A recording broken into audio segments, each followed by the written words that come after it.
The forests along its banks are losing ground to modern man. Will its indigenous tribes suffer the same fate? Eye on Brazil, all this week on CNN.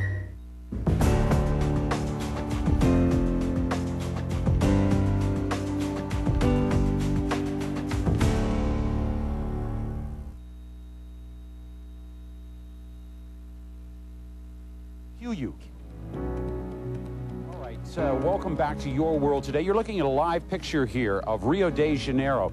This is the muscle of the city, the downtown area of Rio de Janeiro, a city that was founded all the way back in the 1500s.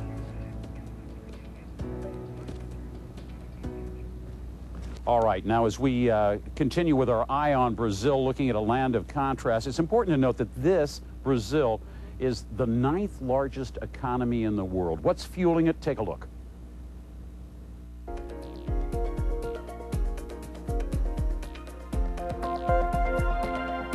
Brazil can boast Latin America's largest and most robust economy. It leads the world in coffee, orange juice, beef, and sugarcane exports. Ethanol is made from sugarcane, and Brazil controls more than half of the world ethanol market. Plentiful natural resources allow Brazil to export products as varied as textiles and timber to iron and automobiles. Brazil is the world's 5th largest manufacturer of airplanes. The economy is growing strongly and steadily, but domestic debt remains a problem with unemployment near 10%.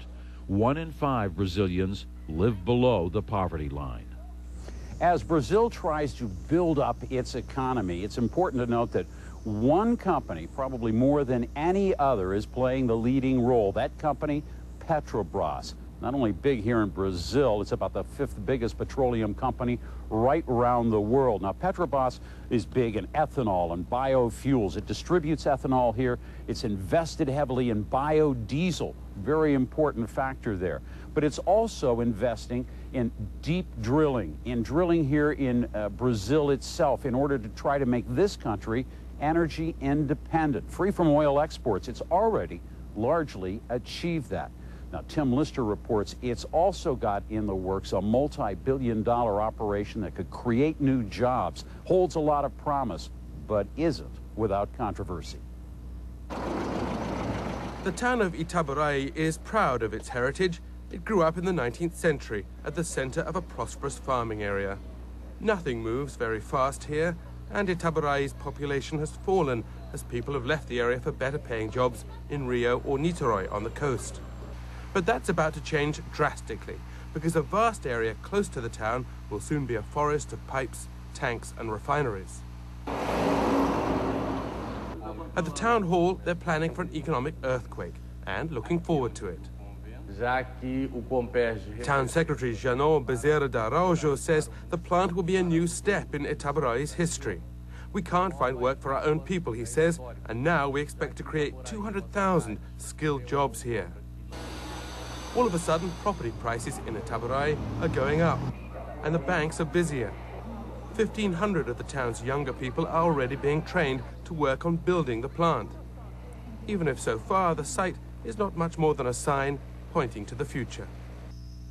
This was one of the first areas of Brazil settled by the Portuguese. It's fertile, wide-open land, 1 hour, but also years from Rio de Janeiro. It won't look like this for very much longer. The center of the COMPERJ petrochemical complex will be right here, dwarfing the ruins of the 16th century São Bonaventura monastery, one of the oldest in Brazil. In the process, hundreds of farmers around here will lose their land, so that Brazil's energy giant, Petrobras, can push forward the next stage of this country's rapidly unfolding industrial revolution. The old and the new. At the nearby port of Niterói, Petrobras is building more ships and rigs for its ambitious exploration program. Offshore, the COMPERJ Basin is providing new sources of oil that'll feed Brazil's thirst for energy, and the new petrochemical complex, which will cost some $7 billion. The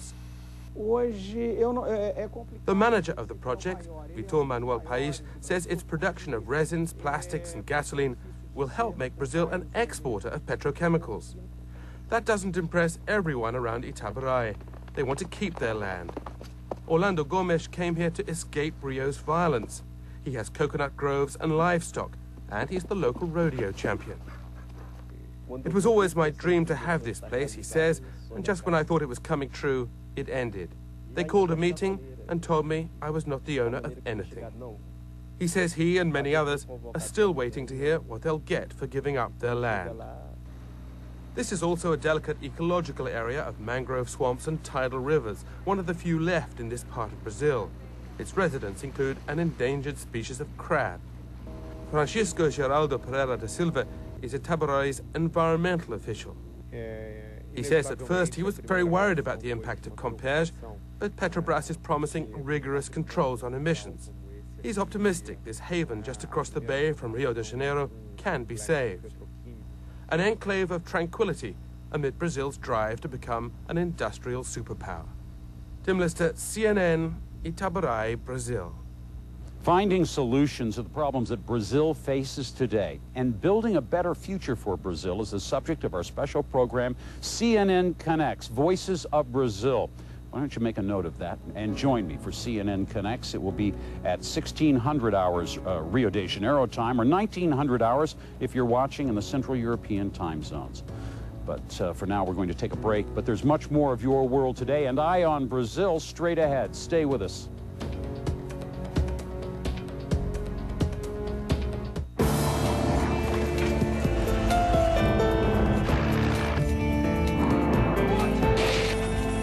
This is Brazil today.